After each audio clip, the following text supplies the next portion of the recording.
सुरुवातीलाच मित्रांनो, सध्याच्या घडीची सगळ्यात मोठी बातमी समोर येते. थेट नवी दिल्लीतून शिवसेना पक्षप्रमुख उद्धव ठाकरेंना सर्वात मोठं पद. दिल्लीत अखेर उद्धव ठाकरेंना सगळ्यात मोठी जबाबदारी. इंडिया आघाडी आणि NDA या दोघांच्या दरम्यान केंद्रामध्ये चालू असलेली स्पर्धा आणि उद्धव ठाकरेंनी ज्या प्रकारे अभिजित दिपकेंचं जंतर मंतरचं आंदोलन आपल्या हातात घेतलं, त्याप्रमाणे आता इंडिया आघाडीचा सगळ्यात प्रमुख चेहरा म्हणून शिवसेना पक्षप्रमुख उद्धव ठाकरे यांना पसंती मिळाली असून यामुळे दिल्लीच्या राजकारणात आणि उद्धव ठाकरे यांच्या मातोश्रीवरती सगळ्यात मोठा जल्लोष सुरू झाला आहे. मित्रांनो, उद्धव ठाकरे यांना कोणती मिळाली आहे मोठी जबाबदारी आणि भाजपला देखील का फुटलाय घाम आणि महाराष्ट्रामध्ये एकनाथ शिंदेंच्या हातातून शिवसेना पुन्हा उद्धव ठाकरेंच्या हाती नेण्यासाठी ठाकरेंना कोण देतंय बळ, या तीन महत्त्वाच्या घडामोडी. सुरुवातीला बघूया एकनाथ शिंदेंना कसा बसलाय धक्का आणि ठाकरेंना कोण देतंय शिंदेंच्या विरोधात बळ. महाराष्ट्रामध्ये देवेंद्र फडणवीस यांची जागा खाली व्हावी आणि त्या जागी आपण मुख्यमंत्री व्हावं असं एकनाथ शिंदे यांची गेल्या 2 वर्षांपासूनची मनोमन इच्छा आहे. त्यांनी त्यांची इच्छा लपवली नाही. एकदा मुख्यमंत्री झालोय, पुन्हा एकदा महाराष्ट्राचा मला मुख्यमंत्री व्हायचंय, ही त्यांची मनोमन इच्छा आहे. यामुळे देवेंद्र फडणवीस यांना केंद्रात पाठवून त्या जागी आपल्याला मुख्यमंत्री होता येईल यासाठी एकनाथ शिंदे दिल्लीच्या सतत वाऱ्या करत असतात. परंतु याच गोष्टींना आता फडणवीस देखील वैतागले असून एकनाथ शिंदे यांना देखील ते आता ओळखून आहेत. ज्या ज्यावेळी फडणवीस यांच्या विरोधातल्या तक्रारी केंद्रात केल्या जातात तेव्हा केंद्रातून देखील देवेंद्र फडणवीस यांना मोठं बळ मिळत असून आता फडणवीस आणि यांची टीम एकनाथ शिंदे यांच्या विरोधात उद्धव ठाकरेंना बळ देण्याच्या तयारीत आहे. आणि हा शिंदेंसाठी सगळ्यात मोठा धक्का म्हणावा लागेल.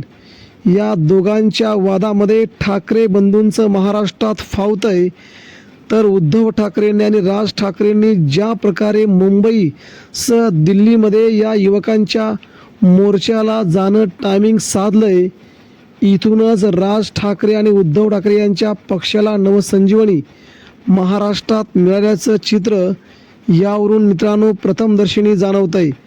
ही झाली महत्त्वाची बातमी. दुसऱ्या बातमीला आपण हात घालूया. ती म्हणजे मित्रांनो, केंद्रात दिल्लीमध्ये उद्धव ठाकरेंनी सूत्र फिरवली आणि इंडिया आघाडीने जंतर मंतरवरच्या आणि अभिजित दिपकेंच्या आंदोलनाला सुतवाच केलं, त्यांना पाठिंबा देण्याचं ठरवलं. उद्धव ठाकरेंनी मुंबई सोडली. ठाकरे एवढे आजारी असताना, ठाकरेंच्या एवढ्या शस्त्रक्रिया झाल्या असताना मुंबईतून थेट ठाकरे पोहोचले दिल्लीमध्ये. दिल्लीत जाऊन अभिजित दिपकेंना त्यांनी पाठिंबा दिला. पाठिंबा दिल्याच्या नंतर केंद्रातील बड्या नेत्यांना त्यांनी सांगितलं, अभिजित दिपकेंच्या आंदोलनाला आपण पाठिंबा द्यावा, इंडिया आघाडीचं भविष्य इथेच आहे असं म्हणत उद्धव ठाकरेंनी इंडिया आघाडीची संपूर्ण जोडी घडी बसवण्याचा प्रयत्न केला. अरविंद केजरीवाल असतील, त्यानंतर सगळेच नेते, या सगळ्यांना एकत्र करण्याचं काम उद्धव ठाकरेंनी दिल्लीत केलं आहे.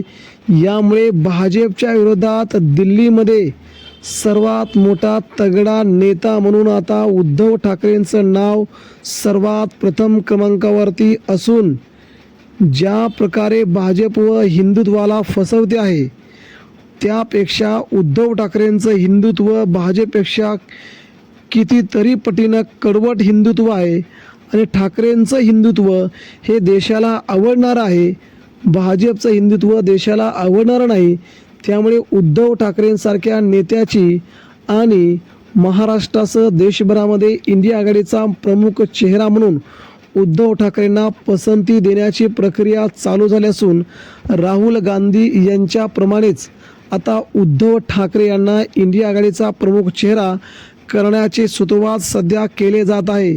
याचाच अर्थ 2029ला होऊ घातलेल्या लोकसभेच्या निवडणुकांमध्ये इंडिया आघाडीचा प्रमुख चेहरा म्हणून उद्धव ठाकरे यांच्या नावावरती शिक्कामोर्तब होऊ शकतं.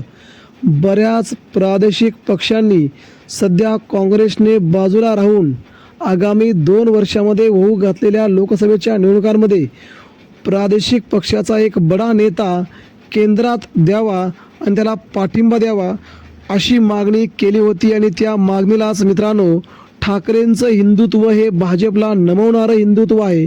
त्यामुळे या देशाच्या राजकारणामध्ये ठाकरेंसारखा हिंदुत्व बाळगणारा आणि भाजपला लढणारा नेता कोणी नाही. यामुळे उद्धव ठाकरे यांना पाठिंबा देऊन केंद्रात मोठी ताकद देण्याचं बळ सध्या बोललं जात आहे. त्यामुळे देशाच्या राजकारणात उद्धव ठाकरेंना दिल्लीमध्ये आता कोणती जबाबदारी मिळणार हे लवकरच समजेल. मात्र यामुळे भाजपच्या केंद्रातील आणि राज्यातील नेत्यांचे धावे दणाणलेत हे मात्र नक्की. धन्यवाद.